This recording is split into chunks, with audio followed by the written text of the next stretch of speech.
안녕하십니까. 안녕하세요. 이게 저희 다른 형님들이 순서가 어떻게 이렇게 말씀을 하시는지 좀 빨리 이렇게 돌아오시는 것 같습니다. 그래서 저는 온 지 얼마 안 돼서 형님들이 좀 하시는 말씀을 좀 듣고 또 형님들을 통해서 주님이 어떤 교제를 하시는지 이렇게 좀 배우고 싶은 마음이 있었는데 다음에는 좀 다른 형님들도 같이 이렇게 진행하셔서 교제해 주시면 좋지 않겠나 하는 이런 마음을 좀 가져보게 됐습니다. 지난번에는 제 개인적인 간증을 이렇게 자라온 환경부터 구원받고 또 주님하고 이렇게 교제한 부분들에 대해서 이렇게 간증을 나눴습니다. 근데 이번에는 성경적인 제 신앙관에 대해서 이렇게 그 주님이 바꾸게 하시는 계기가 있어서 그것에 대해서 이렇게 잠깐 나눠보고 싶은 마음이 주님 앞에서 들었습니다. 비단 저뿐만 아니라 다른 성도님들도 이런 부분이 있지 않을까 하는 생각도 해보게 됐고 또 주님 앞에서 내가 무엇인가 드리려고 했던 삶이 얼마나 무가치했는지에 대해서 주님이 이렇게 알게 하시는 그런 시간들이었습니다. 예전에 어떤 형제님이 이제 가장 위험한 신앙은 내가 주님을 위해서 무엇을 하려고 하는 것이다 이렇게 말씀하시는 것을 들었습니다. 주님을 위해서 무엇을 하는 것 자체가 주님을 욕되게 한다는 것을 사실 생각을 해보지 않았었습니다. 그리고 그것이 주님을 위하는 것이라고 나도 모르는 어떤 그런 생각들 가운데에 주님 안에서 자라온 그런 모습들을 좀 발견하게 됐습니다. 근데 주님이 원하시는 바는 그런 삶이 아니셨다. 우리 안에 계신 성령은 우리로 하여금 그리스도 예수를 위해서 무엇인가 하도록 하게 하시는 분이 아니라 우리로 그리스도의 신부로서 그분 앞에 가장 완전하고 아름답게 세우시길 원하시는 분이라는 것에 대해서 주님이 말씀하시고 주님이 우리를 일을 하시기 위해서 만드신 것이 아니라 교제와 사귐을 갖고 그분과 풍성한 삶 가운데 날마다 누리면서 살길 원하시는 것에 대해서 주님이 알게 하시는 계기가 있었습니다. 오늘 삼위의 속성과 사역에 대해서 간단하게 좀 시간이 없으니까 짧게 이렇게 나누고 그분이 어떤 의미에서 이런 것을 말씀을 하셨는지 저에게 어떤 의미로 이런 교훈들을 주셨는지 간증과 함께 나눠보도록 하겠습니다. 먼저 하나님의 속성과 명칭에 대해서 간단하게 살펴보겠습니다. 하나님은 자존성이 있으시고 또 영원성이 있으시고 전능성이 있으시고 전지성이 있으십니다. 또 편재하시고 불변하시고 거룩하시고 또 공의하시고 지선성을 겸하여 가지고 계십니다. 이 하나님의 9가지 속성들이라고 저희가 성경 교리에서 배우는 그런 내용들입니다. 자존성, 하나님은 피조되지 않으시고 스스로 계신 분이다. 하나님이 모세에게 이르시되 나는 스스로 있는 자니라. 출애굽기 3장 14절에 이렇게 말씀을 하셨고요. 영원성, 영생하시는 하나님으로서 시작과 끝이 없으시다. 오직 그에게만 죽지 아니함이 있다라고 시편 90편 2편에 말씀하셨습니다. 전능성, 하나님께서 원하시는 모든 것을 하실 수가 있다. 사람으로서는 할 수 없을 때 하나님으로서는 하실 수 있다고 주님이 말씀하셨습니다. 전지성, 하나님은 무한한 지혜와 지식을 가지고 계시고 모든 것을 할 수 있으십니다. 그 머리털까지 세신 바 되신다고 주님은 표현하셨습니다. 편재, 시간이나 장소에 구애받지 않고 동시에 어디에나 계실 수 있는 분이십니다. 불변성, 하나님의 본질과 속성, 약속, 목적, 의지 등이 결코 변하실 수 없는 분이라는 것을 말씀하시고 또 하나님은 죄와 불의가 없으시며 죄와 분리되어 있으시고 죄를 벌하시는 분으로 나와 있습니다. 또 공의성, 행한 대로 형벌과 보응하시는 하나님. 그리고 지선성, 상대방의 반응과 상관없는 순수한 사랑, 죄를 미워하지만 죄인은 사랑하시는 은혜와 긍휼과 자비와 인내를 베푸시는 분은 하나님의 이런 지선성이 있으신데 제가 왜 서두에 이런 부분들을 말씀을 드리냐면은 성부께서 가지고 계시는 속성은 그 성령이 가지고 계시고 또 성자도 갖고 계시다는 것을 서두에 말씀해 드리고자 합니다. 이런 위대하신 그리고 인간의 지혜로 측량할 수 없는 크나큰 능력을 갖고 계신 하나님을 이스라엘 백성들은 인간이 표현할 수 있는 가장 아름다운 언어들로 그 하나님을 표현하고 부르고 그분을 섬겼습니다. 하나님 명칭에 대해서 그들이 사용했던 언어들을 살펴보겠습니다. 엘샤다이, 전능자, 예수 안에서 만족을 주시는 자. 창세기 1장 17절에 77장 1절에 나와 있고요. 엘 올람, 영원하신 하나님, 영생의 하나님. 또 엘로이, 감찰하시는 하나님, 모든 것을 살피시는 하나님. 엘 엘yon, 지극히 높으신 하나님, 지존하신 하나님. 여호와, 스스로 있는 자. 구약 성경에서 5321회 사용이 되었다고 합니다. 여호와 이레, 예비하시는 하나님. 여호와 니시, 하나님은 나의 깃발이시라. 하나님의 의뢰할 때 승리한다는 뜻이기도 하고, 여호와 살롬, 하나님은 평강의 하나님이시다. 참된 평화는 하나님으로부터 온다. 여호와 삼마, 하나님께서 거기 계시다. 하나님의 백성들과 함께 계시다. 여호와 로히, 하나님은 나의 목자이시고 양질의 목자 되신 하나님이시다. 여호와 무카데시, 거룩히 하신 하나님, 거룩한 삶의 능력 되신 하나님. 여호와 치드케뉴, 하나님은 우리의 힘이시고 예수님으로부터 우리가 의롭게 됨을 입히시는 분이시다. 전지하시고 전능하시고 편지하시고 또 지존하시고 영원하신 하나님을 이스라엘 백성들은 자기들이 인간으로서 표현할 수 있는 가장 아름다운 언어로 그분을 표현하고 그분을 섬기고 그분을 두렵고 그분을 떨림으로 섬겼습니다. 그리고 그분에게 합당한 영광을 돌려드리고 그분 앞에 합당한 이름으로 주님 섬겼죠.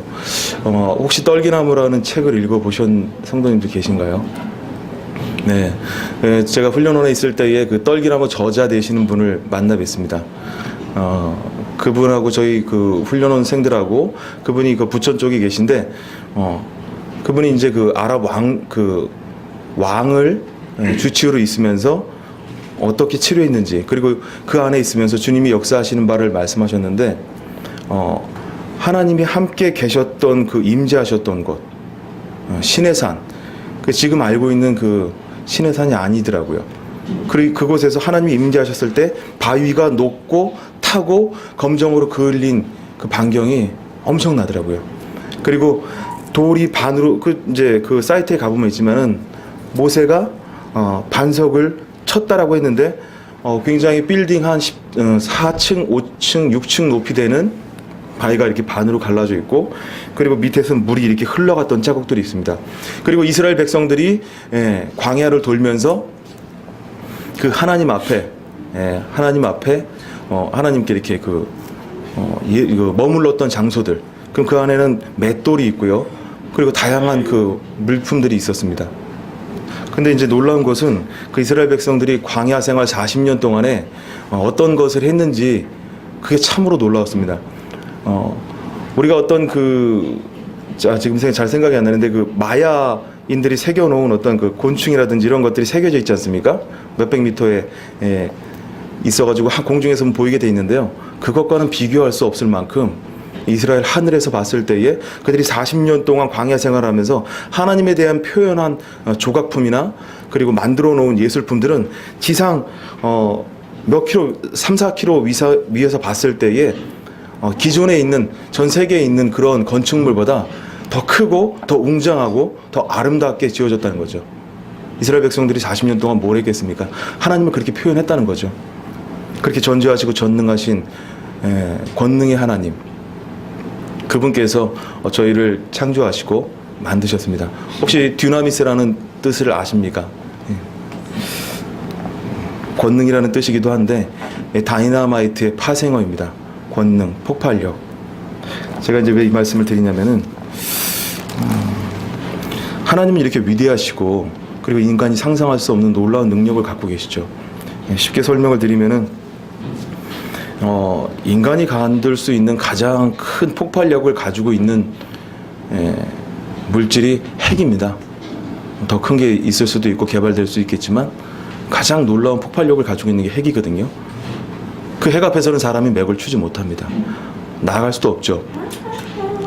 근데 하나님께서 창조하신 또 하나님께서 가지고 계신 권능은 그런 것과는 좋게 비교할 수 없다는 것이죠.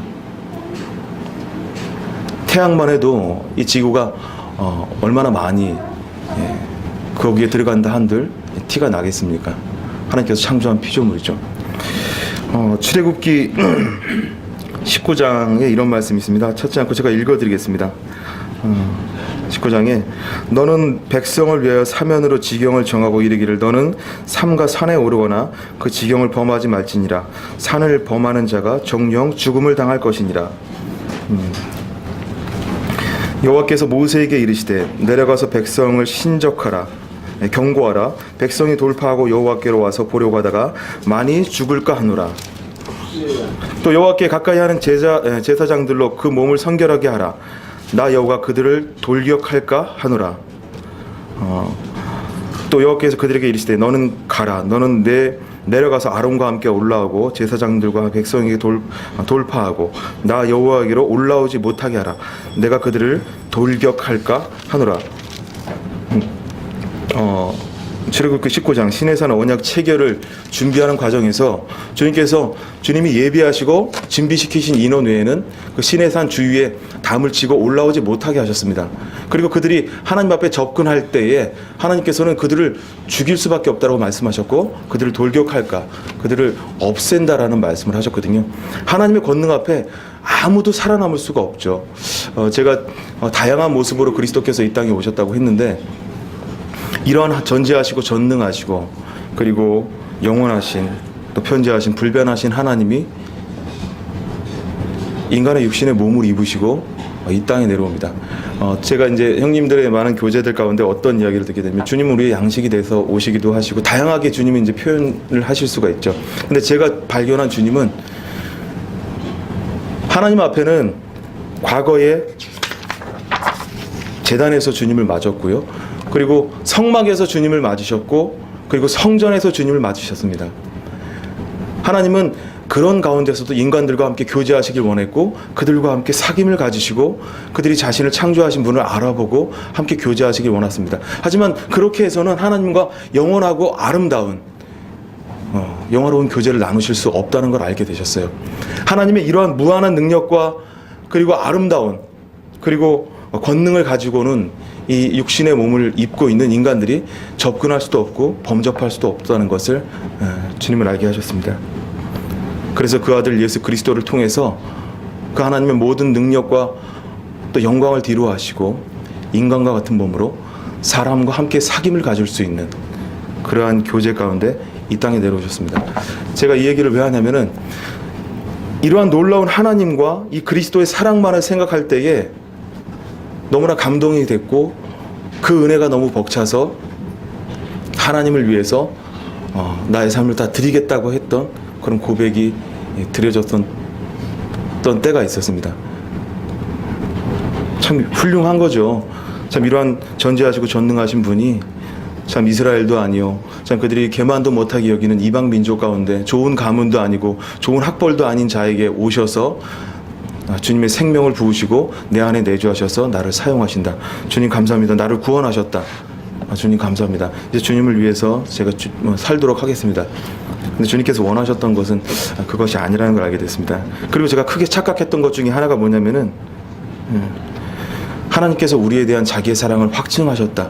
이것을 제 마음 가운데 품고 그것만을 위해서 주님을 섬겼다는 거죠. 정말 그리스도께서 이 땅에 내려오신 뜻이 무엇인지 몰랐어요. 제단과 성막과 성전에서 찬양 받으셨던 분이 인간의 몸을 전 삼아서 함께 하시기를 원하셨다. 전 이것만 생각했습니다. 이러한 은혜를 인간적인 어떤 열심으로 채우려고 했던 제 모습, 무슨 뜻이냐면 그리스도가 이 땅에서 오는데 혹시 성도님들도 이렇게 생각하지 않으셨습니까? 저는 그랬습니다. 주님이 나를 위해서 이 땅에 오셨어. 내 죄를 위해서 이 땅에 내려오셨어.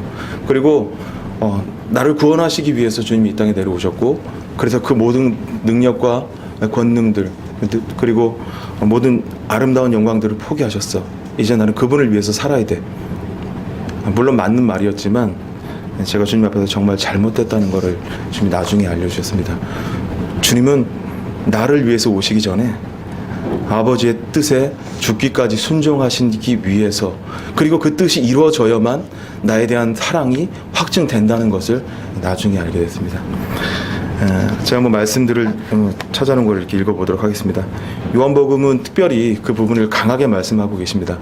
그리스도께서 이 땅에서 내려오신 이유들과, 그리고 성령에 대한 내용들, 그리고 자기와 같이 그 제자들도 그러한 길을 가셔야 될 것들, 하지만 혼자 갈 것이 아니라 성령과 함께 감으로 그 일을 해나갈 수 있다는 것을 말씀해 주셨는데, 제가 읽어보겠습니다. 요한복음 1장 34절에 예수께서 이르시되 나의 양식은 나를 보내신 이의 뜻을 행하며 그 일을 온전히 이루는 것이니라.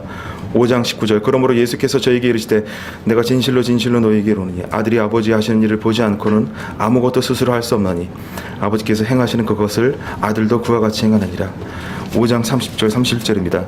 내가 아무것도 스스로 할 수 없노라. 듣는 대로 심판하노니 나는 나의 원대로 말하려 하지 않고 나를 보내신 이의 원대로 하려는 거로 내 심판은 의로우니라. 내가 만일 나를 위하여 증거하면 내 증거는 참되지 아니하되 나를 위하여 증거하신 이가 따로 있으니 나를 위하여 증거하시는 그 증거가 참인 줄 아노라. 5장 35에서 36절 아버지께서 내게 주사 이루게 하시는 역사 곧 나의 하는 그 역사가 아버지께서 나를 보내신 것을 나를 위하여 증거할 것이요 또 나를 보내신 아버지께서 친히 나를 위하여 증거하셨느니라. 6장 38절 40절 내가 하늘로서 내려온 것은 내 뜻을 행하려 함이 아니요 나를 보내신 이의 뜻을 행하려 함이니라. 7장 16절 예수께서 가라사대 내 교훈은 내 것이 아니요 나를 보내신 이의 것이니라. 7장 28절 내가 스스로 온 것이 아니로라 나를 보내신 이는 참이시니 너희는 그를 알지 못하나 나는 아노니 이는 내가 그에게서 났고 그가 나를 보내셨음이니라. 8장 28절 내가 스스로 아무것도 아니하고 오직 아버지께서 가르치신 대로 이런 것을 말하는 줄로 알리라. 내가 항상 그의 기뻐하시는 일을 행함으로 나를 혼자 두지 아니하셨느니라. 8장 34절 나는 스스로 온 것이 아니요 아버지께서 나를 보내신 것이니라. 53절입니다. 내가 내게 영광을 돌리면 내 영광이 아무것도 아니거니와 내게 영광을 돌리시는 이는 내 아버지시니라. 9장 4절 때가 아직 낮음에 나를 보내신 이의 일을 우리가 하여야 하리라. 10장 15절 아버지께서 나를 아시고 내가 아버지를 아는 것 같으니 나는 양을 위하여 목숨을 버리느니라. 10장 37절 만일 내가 내 아버지의 일을 행치 아니하거든 나를 믿지 말려니와 내가 행하거든 나를 믿지 아니할지라도 그 일은 믿으라.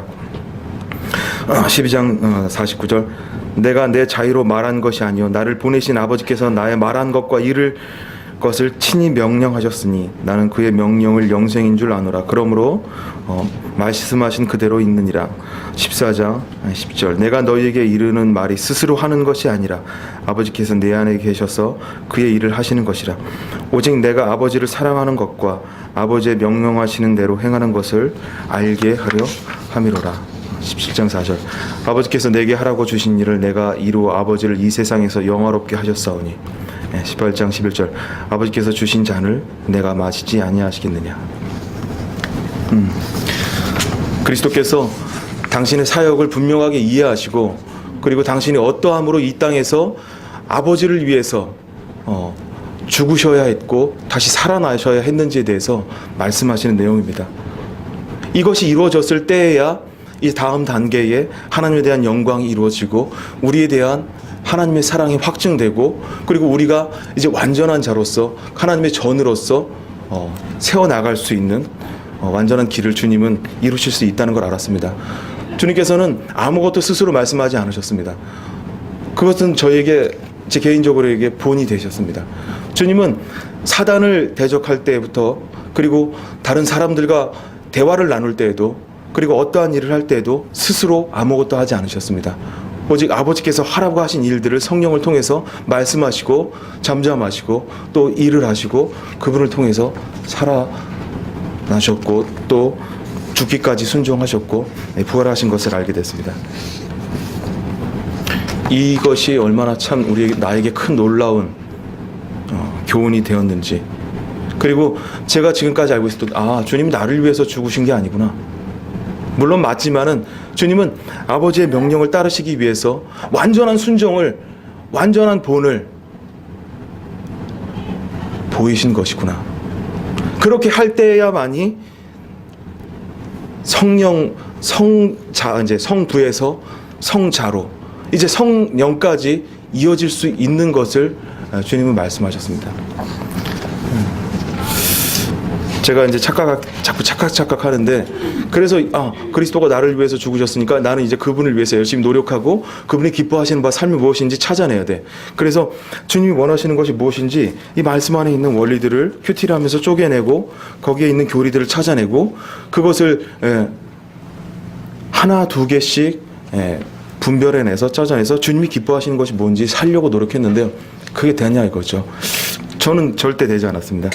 제가 어떤 삶이 되냐면 오히려 내 자신에 대해서 실패를 맛보고, 그리고 내 자신에 대해서 더 이렇게 자기 합리화, 그리고 나이가 들수록 신앙이 쌓여지면 쌓여질수록 저 자신을 기망하는, 그리고 나도 하지 못하는 것들을 어느샌가 청년들과 이렇게 학생들에게 가르치고 있는, 그러면서도 굉장히 마음이 아팠어요. 그리고 어떻게 교제를 했냐면은 그것은 주님을 배워나가는 과정이다라는 설명을 저도 배우게 됐고 또 알게 됐습니다. 근데 이제 제가 나중에 그것이 아니라는 것을 주님이 말씀하셨습니다. 주님이 다음으로 말씀하십니다. 여기까지가 이제 그리스도의 사역이시죠. 그리스도께서는 아버지의 뜻에 완전히 순종하시고 또 우리에 대한, 그리고 세상에 대한, 이 만물에 대한 완벽한 그 사역을 이루시고 하나님 보좌 우편에 앉으셨습니다. 그리고 죽으신 것이 아니라 부활하셔서 이제 하나님 보좌 우편에 앉으셔서 하나님과 함께 다스리시고 다시 또 오실 것입니다. 그냥 가신 것이 아니라 성령을 보내셨습니다. 성자가 그러했듯 성령 또한 합니다.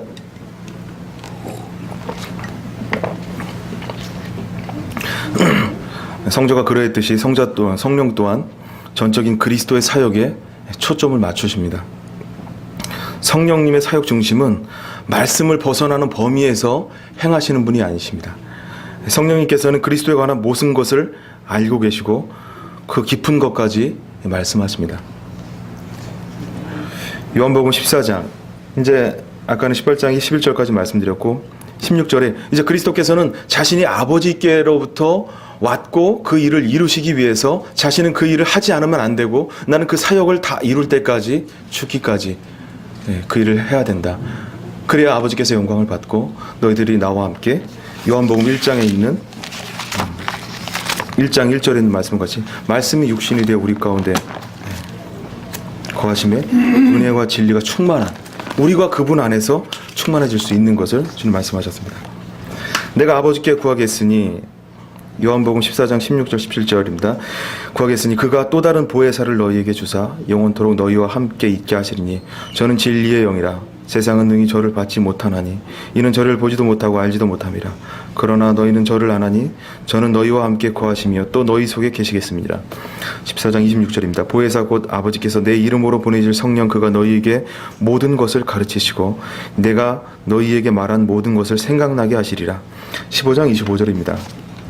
요한복음입니다. 내가 아버지께로서 너희에게 보낼 보혜사 곧 아버지께로서 나오시는 진리의 성령이 오실 때 그가 나를 증거하실 것이요. 16장 3절입니다. 그러나 진리의 성령이 오시면 그가 너희를 모든 진리 가운데 인도하시리니 그가 자의를 말하지 않고 오직 듣는 것을 말하시며 장래 일을 너희에게 알리시리라. 그가 내 영광을 나타내리니 내 것을 가지고 너희에게 알리겠음이니라. 이전에는 주님이 기뻐하시는 삶이 무엇인지 제가 가지고 있는 가장 좋은 것으로, 각자가 되겠죠. 학력과 배움들, 그리고 자기가 가지고 있는 능력과 기질들 또는 재능들, 아름다운 자기가 가지고 있는 것으로 그분을 기쁘시게 하기 위해서 나름대로 노력했지만 그것이 주님을 기쁘시게 하는 것이 아니라 오히려 그분에 대한 사역의 모독이고 그분에 대한 사역의, 좀 표현이 그럴 수 있지만은 먹칠, 똥칠, 그분의 사역을 끌어내리는, 인간의 수준 이하로 내리는 것이라는 것을 주님은 저에게 분명하게 말씀하셨습니다. 아버지께서 기뻐하시는 바를 아들이 죽기까지 즐거움 가운데 자신을 죽음으로 내몰면서까지 순종하시고 그렇게 했습니다. 성부가 기뻐하시는 바는 성자밖에 알 수가 없습니다. 그러면 성령이 그 성자가 기뻐하시는 바를 내가 알 수 있냐? 이 육신을 입고 있는 내가 그분을 기쁘시게 할 수 있느냐? 아니죠. 바울도 그런 얘기를 했지 않습니까? 내 주님을 아는 모든 놀라운 지식을 생각할 때에 내가 가지고 있는 모든 것을 손실로 여긴다. 그러니까 배설물로 여긴다. 내가 가진 모든 것으로 주님을 섬기려고 하고 그분에 대한 영광을 돌리려고 하는 것 자체는 그분 앞에 주님의 사역에 대한 모독이다. 그러면 그분을 어떻게 기쁘시게 할 것인가? 그분이 원하는 삶이 무엇인지를 알고 있지만 그것을 어떻게 행할 것인가? 그것을 하시는 분은 오직 성령이시라는 것이다.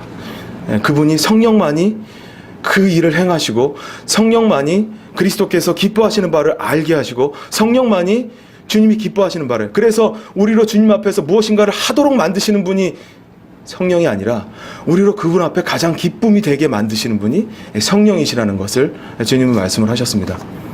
이 성령님이야말로 얼마나 주님이 기뻐하시는 바를 깊은 것까지 통달하시고 알게 하시는가. 성령을 통해서 그리스도가 기뻐하시는 바를 알게 됐을 때에 우리는 이 성자를 통해서 하나님이 기뻐하시는 바를 나아가고 성부, 성자, 성령이 하나 됨으로써 우리가 주님의 기뻐하시는 바, 곧 삼위일체 되신 하나님께 영광을 돌릴 수 있는 그런 삶의 예배를 드릴 수 있다는 걸 알게 됐습니다. 좀 쉽게 설명을 드리면은 약국에 가면 많은 약들이 있습니다. 약국에 가면 많은 약들이 있지만 오늘도 조금 저희 집안이 이제 그 감기 몸살 때문에 초토화가 됐습니다. 집안이 아주 그냥 열이 40도가 내디기가 나고 좀 그러고 막 있었습니다. 근데 약을 아무리 먹여도 안 나는 거예요. 저기 그 막내가 아무리 많이 먹여도 안 낫더라고요. 그래서 이제 결국은 이제 그 병원에 가서 타미플루라는 그 독감 약을 처방을 받으니까 저녁 때 그걸 먹고 나더니 그냥 집사람이 딱 너무 힘들어 했거든요. 애들이 다 아프니까 셋 다 아팠습니다. 그때는 이제 딱 한숨 쉬면서 좀 표현이 그럴 수도 있는데 타미플루가 하은이 살렸다고 그러서 주님이 살렸지 타미플루가 살렸다고 그런 얘기를 하더라고요. 그래서 이 얘기를 왜 하냐면은 약국에 가면 많은 약들이 있습니다. 하지만 그 약이 다 그 사람을 위한 것은 아니지 않습니까? 약사가 그 증상에 맞는 약을 조제해 줄 때에만이 그 약이 그 사람에게 효과가 있고 그 사람이 편안하게 그 약을 복용하고 그 상황에 맞게 이제 진단이 되고 병이 낫는 거죠. 마찬가지로 성령께서도 말씀을 벗어나지 않는 선에서, 그리고 말씀 중심 안에서, 그리고 그리스도는 곧 말씀, 로고스라고 표현되지 않습니까? 그리스 철학자 필로는 하나님을 표현할 수 있는 헬라인으로서 가장 아름다운 말로 이 로고스라는 표현은 우주라는 표현이 될 수도 있고요. 그리고 그러니까 가장 아름다운 말로 이 하나님에 대한 말씀을 표현하지 않습니까? 이 말씀이 그냥 볼 때는 책이지만, 인간의 지혜로서는 알 수 없지만 성령을 통해서 볼 때는 그 사람에게 가장 아름답고 놀라운 일을 하게 하십니다. 일에 맞게, 상황에 맞게, 환경에 맞게, 관계에 맞게, 사역에 맞게. 하나님은 그 사람이 필요로 하는 사역과 일과 관계와 환경들을 가장 잘 알고 계신 분입니다. 성령께서는 그 일을 말씀을 통해서 우리에게 증거하시고 저에게 증거하시고 그리고 그 일을 하게 하십니다. 그리고 자의로 말씀하지 않으시고 성령께서도 장래일을 우리에게 알리시고 그 말씀을 통해서 교훈하시고 그리스도가 기뻐하시는 바가 무엇인지에 대해서 알게 하시죠. 근데 이게 성부, 성자, 성령의 속성은 하나라고 저는 생각을 합니다. 하지만 사역은 나눠지고 있는 거죠. 근데 이제 육신은 너무나 질깁니다. 제가 이제 올해로 좀 어린 나이입니다. 37살 이제 좀 하고 생일이 좀 늦어서 만으로 보니까 오늘 병원에 가서 약을 줬더니 35살로 나와서 조금 기뻐했는데요. 근데 주님을 알고 섬긴 게 아니라 주님을 알고 주님이 저를 섬겨 주시면서 살았던 세월이, 제가 19살 때 18살 때 구원을 받았는데 그 18해 동안 제 육신에 배워져 있는 기질들과 세상의 학문들과 습관들은 철저하게 주님을 배척합니다. 성령이 하시는 일을 기다리지 못합니다. 우리 앞에 계신 형제님, 김정재님이 어떤 치과 관련해서 어떤 일이 있을 때 제가 어떤 인내를 하려고 하는데 나올 때 항상 형님을 통해서 이런 말씀들을 해주세요. 그게 형제의 의가 있는 것 같다라고 말씀하실 때 부인하고 싶지만 맞습니다. 그리고 어떤 일이 있을 때에 주님께 의뢰를 하고 주님께 의탁을 드리기보다는 내가 가지고 있는 기질들과 습관들, 그리고 육신으로 훈련되어진 것들, 그 계산들, 이런 것들로 이제 먼저 일을 나가는 것을 보게 돼요. 육신은 머리를 통해서 출발하고 마음과 몸을 움직이지 않습니까? 하지만 주님은, 성령께서는 가슴으로 출발하셔서 우리의 몸을 움직이시는 분이시라는 것을 생각해 보게 됐습니다. 그래서 성령께서 역사하시고, 물론 이제 다음에 또 주님이 이제 기회가 되시면 이제 시간이 돼서 말씀을 드리겠지만, 성령께서는 거룩하시기 때문에, 우리의 전에 내 안에 들어와시기 때문에 잠잠하고 고요하고 신부로서 단정한 가운데 행할 때에 성령은 역사하시고, 그리고 그 성령께서는 일하시고, 그러기 위해선 육신은 발발 떨죠. 어떤 일이 안 되면은, 저도 회사에서 막 그러면은 막 내 계획대로 안 되면은 막 화는 막 내는 게 아닌데 화가 납니다. 막 조급하고, 주님이 일하실 수 있는 시간을 조금 더 드리려고 하지 않습니다. 아침에 뭐 말씀을 통해서 이렇게 오고 해야 되는데 그런 부분들이 적고 하다 보니까, 그래서 주님 앞에서 이렇게 좀 이렇게 시간을 잠잠히 주님께서 말씀하시는 것들을 좀 조용히 기다리는 시간을 가질 때에 성령께서 역사하신다, 이런 부분들을 주님께서 말씀을 하셨습니다. 그리고 그 전까지는 주님을 위해서 내가 이렇게 살아야지, 주님이 원하시는 바가 이것이지, 근데 그것이 주님을 위하는 것이 아니라 주님을 욕되게 하시는 것을 알았고, 오직 성령을 통해서, 그리고 그 성령께서 역사하실 수 있는 시간을 이 말씀과 충분히 교제를 갖고, 그리고 이 성령에게 의탁하셔서 거기에 맞는, 때에 맞는, 일에 맞는, 상황에 맞는, 환경에 맞는 말과 행동과 일들이 될 수 있도록 이렇게 의탁하는 삶, 이것이 주님 앞에서의 삶의 예배이고 감사하다라는 것을 주님이 알게 하셨고, 그렇게 살려고 사실 하지만 그것도 어떻게 보면 저에게는 지식적인 부분들이 더 앞섭니다. 왜냐하면은 계속 훌륭한 교회 안에서 훌륭한 이런 형제님들과 자매님들과 함께 주님을 나누고 교제하고, 그리고 그분의 살아계심을 함께 증거하게 될 때에 더 타오르지 않을까, 그런 마음들을 가져보고요.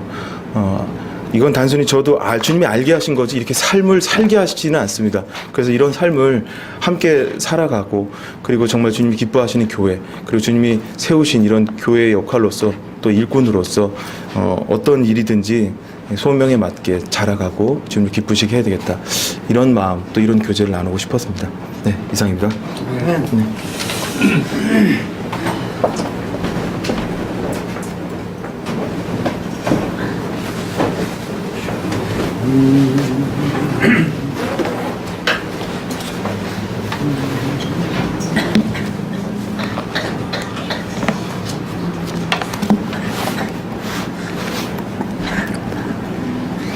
네. 네, 감사합니다. 계속해서 수요일 날 메시지를 전하는 성도님들은 다르지만 주제는 한결같이 성령님에 관한 그런 말씀을 주시는데, 아마 저희 교회에 합당한 그런 말씀인 것 같습니다. 찬송가 190장 가능하겠나요? 자매님, 찬송가 190